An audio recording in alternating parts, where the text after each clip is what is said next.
Úspešne opatrovať. Opatrovanie osôb v Rakúsku. Právne rámcové podmienky opatrovania osôb.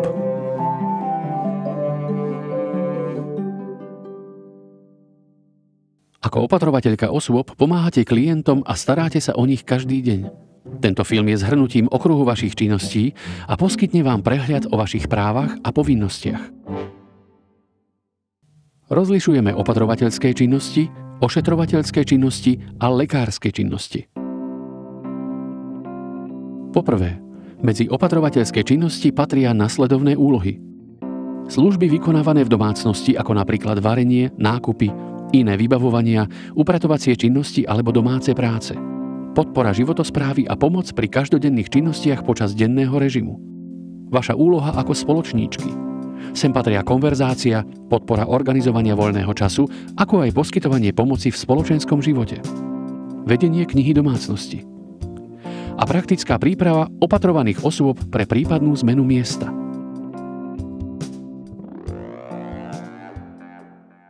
Ošetrovateľské činnosti.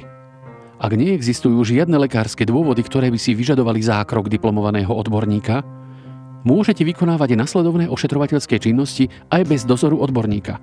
O existencii týchto lekárskych dôvodov musí ale pred začatím opatery rozhodnúť lekár. Podávanie jedál a nápojov, vyzliekanie, obliekanie, podávanie liekov, pomoc pri použití WC, výmena inkontinenčných pomôcok, ako aj podpora pri chodení, sadaní a vstávaní.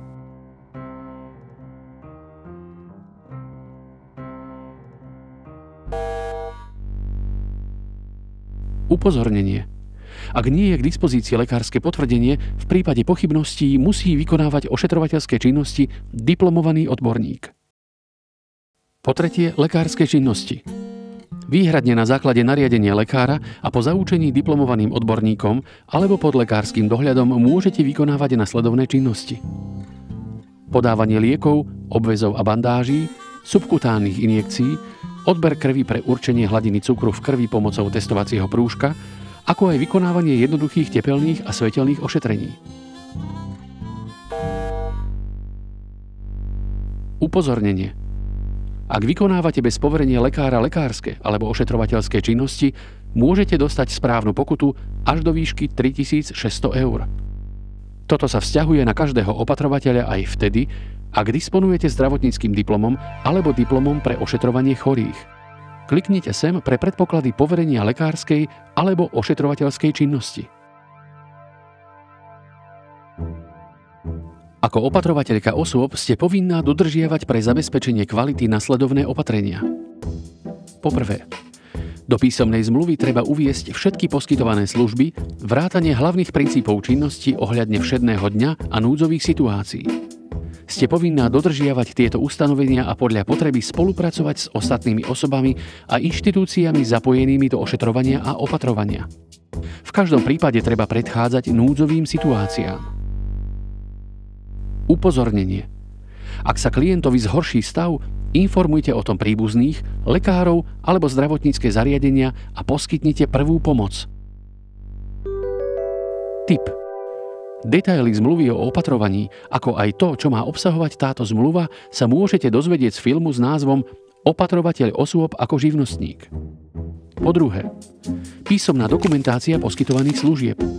Musí byť prístupná pre všetky osoby zúčastnené v ošetrovaní a opatrovaní. Upozornenie. Voči tretím osobám musíte zachovať v každom prípade mlčanlivosť.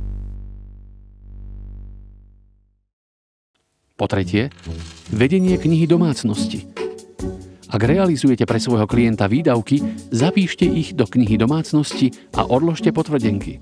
Každú dokumentáciu treba uchovávať počas 2 rokov.